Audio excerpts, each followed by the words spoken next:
Box to Box Media Network. Hai, Chandra Swardes, dan pada podcast kali ini saya mau ngebahas tentang gimana caranya mengatasi overthinking tentang masa depan. Dan ini adalah pertanyaan dari Bro Muhajir ya. Ini yang kemarin juga karena dia nanya 2 pertanyaan karena pertanyaannya adalah 2 hal yang cukup berbeda gitu ya. Jadi saya bagi menjadi 2 episode. Nah, jadi pertanyaan keduanya seperti ini. Saat ini saya usia 19 tahun. Oke, masih muda banget ya. Dan saya merasa bingung ketika explore berbagai skill yang mana yang harus saya kuasai. Sering overthinking dan khawatir nanti umur 20 itu belum menemukan apa yang sebenarnya saya suka. Apalagi banyak banget nih konten-konten yang bilang kalau umur segitu harus sudah mencapai berbagai macam hal. Semoga pertanyaan saya bisa Bang Andreas pertimbangkan dan dijawab di podcast ya. Oke, ini udah saya jawab, ini pertanyaan keduanya. Jadi, untuk mengatasi overthinking pada masa depan, nah, sebelumnya mungkin kita harus tahu dulu kenapa sih hal tersebut terjadi, dan kalau kenapa hal itu terjadi, mungkin kalau kita lihat dari sudut pandang positifnya adalah, itu berarti Bro Muhajir ini, atau mungkin teman-teman yang merasakan saat ini, itu kalian care, kalian peduli untuk dengan masa depan teman-teman. Jadi, itu yang membuat menjadi overthinking. Nah, tapi sisi negatifnya adalah mungkin itu akan menjadi mengganggu kita gitu ya dalam keseharian. Kita menjadi mencemaskan suatu hal dan hal yang lainnya, dan itu kan hal yang tidak bisa kontrol gitu. Dan itu adalah hal yang tidak bisa kita kontrol gitu ya. Sesuatu yang di luar kontrol kita. Dan ketika kita mencoba mengontrol hal yang di luar dari diri kita, itu adalah sumber dari stres gitu ya. Kita mencoba mengubah orang lain, kita mencoba mengubah masa depan, kita mencoba mengubah masa lalu, itu kan di luar dari kontrol kita. Oke. Dan satu hal lagi yang tadi disampaikan Bro Muhajir juga menarik ini, terkait konten-konten saat ini nih. Jadi banyak banget nih konten-konten yang bilang, oh 25 tahun harus punya tabungan 100 juta misalnya, ada yang harus punya rumah, mobil. Dan mungkin juga Bro Muhajir juga sempat ngelihat juga mungkin sebelum usia 20 bahkan ya, harus punya apa-apa-apa. Dan itu membuat sebuah pandangan dari dalam diri kita bahwa apakah memang seperti itu? Apakah kita harus seperti itu juga? Apakah ini standar yang harus kita capai gitu? Padahal goal orang lain, titik finish orang lain itu mungkin beda juga dengan punya kita. Dan mungkin kalau boleh saya share sedikit pengalaman saya pun juga pernah ngerasain hal tersebut, dimana dulu saya itu menjadi trainer Pak Tung di usia 18 atau 19 tahun. Mungkin kalau yang belum tahu Pak Tung, namanya adalah Pak Tung Desemwaringin, dia adalah pelatih sukses nomor 1 di Indonesia. Saya waktu itu pingin banget belajar dari beliau, dan pingin banget jadi trainer dari beliau. Dan ketika berada di circle beliau, waktu itu saya di Surabaya, dan beliau juga sering ya ngisi-ngisi di Surabaya, di Jakarta, ngisi training, saya selalu ikut. Dan di sana saya juga ketemu nih sama rekan-rekan yang seumuran, yang masih muda udah bisa berhasil, masih muda udah bisa sukses. Seperti misalnya Bong Chandra, mungkin kalau ada yang teman-teman tahu, teman-teman bisa cek juga Instagramnya @bongchandra atau @tungdesemwaringin.tdw ya, kalau mau lihat orang-orang yang influence saya. Nah, kalau dari Bong Chandra itu, saya juga ngelihat, waduh, masih muda, udah bisa jadi developer properti waktu itu. Dan ketika saya melihat seperti itu, saya juga merasakan yang seperti Bro Muhajir rasakan. Apakah saya harus bisa seperti itu juga? Kalau dia bisa seperti itu, kenapa saya enggak? Kayak gitu. Dan itu membuat memacu saya, bahkan waktu itu sempat kepikiran, apakah saya harus drop out dari kuliah gitu? Apalagi contoh-contoh orang-orang yang sukses biasanya kan ceritanya dia drop out dari kuliah dan lain-lainnya. Dan itu membuat saya berpikir demikian.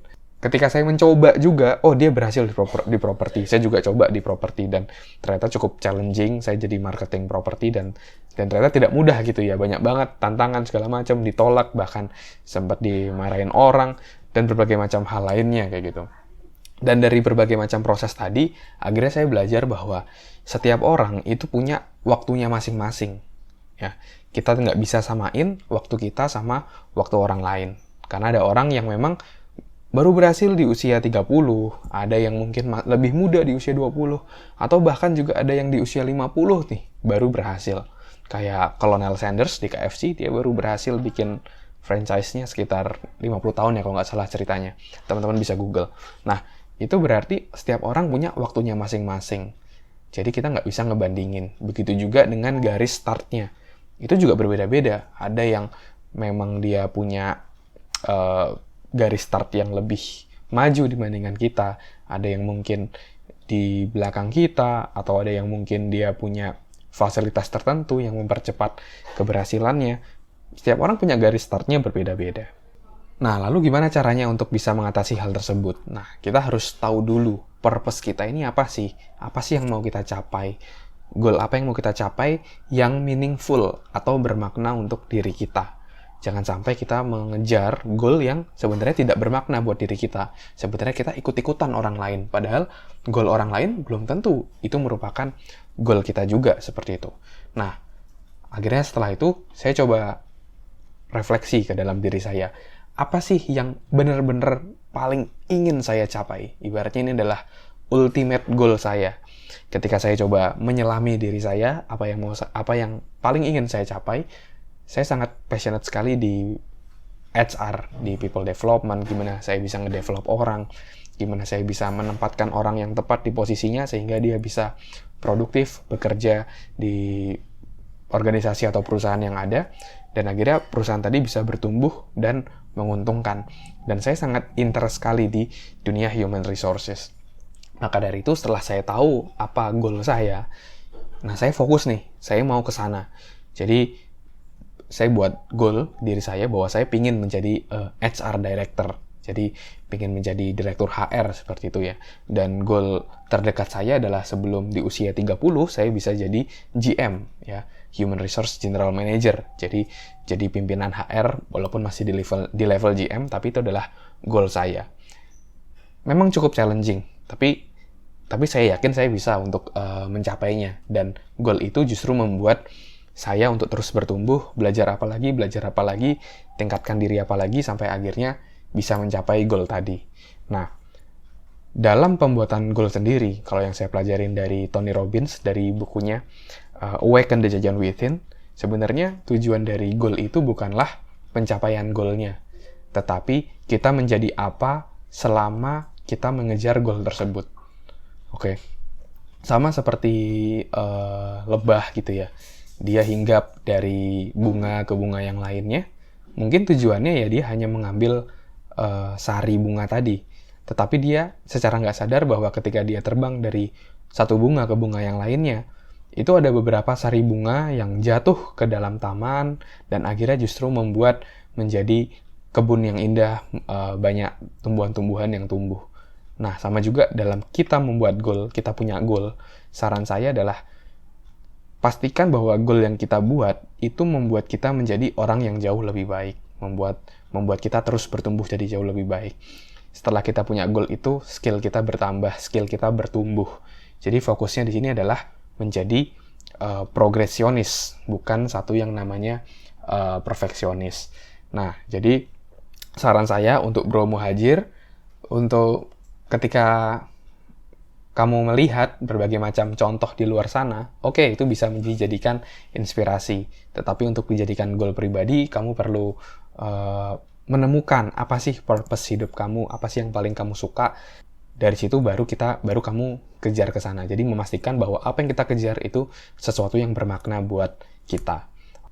Meskipun kalau kamu masih 19 tahun, masih muda gitu ya bolehlah. Maksudnya kalau misalnya kamu udah menemukan purpose-nya, menggunakan 10%, 20% waktunya untuk mencoba hal-hal baru, ya nggak apa-apa, karena masih muda. Kalau masih muda, melakukan kesalahan masih bisa diulang lagi gitu ya. Tapi kalau semakin tua kan waktu revisi atau waktu untuk bisa mengulangnya semakin sedikit. Jadi ketika nanti kamu udah menemukan purpose-nya, tetap boleh kok menggunakan 10-20% waktu untuk explore hal-hal baru seperti itu. Dan mungkin nanti akan saya bahas juga tentang bagaimana menemukan purpose hidup di episode-episode selanjutnya ya. Gimana kita bisa menemukan apa sih yang paling kita ingin, apa sih yang paling bermakna buat kita. Oke?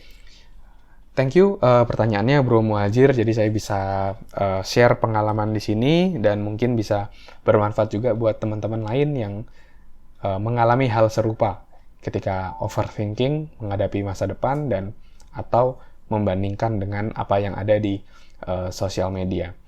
Dan kalau kamu merasa episode ini bermanfaat, kamu bisa share ya di sosial media atau di Instastory-mu, kamu bisa screenshot atau share dan tag saya di @andreasverdes, nanti saya akan repost. Dan kalau kamu ada pertanyaan, kamu silahkan DM saya di Instagram di @andreasverdes. Pertanyaan kamu akan saya jawab atau bahas di podcast ini. Oke, thank you semuanya. Semoga bermanfaat. Sukses selalu and keep healthy.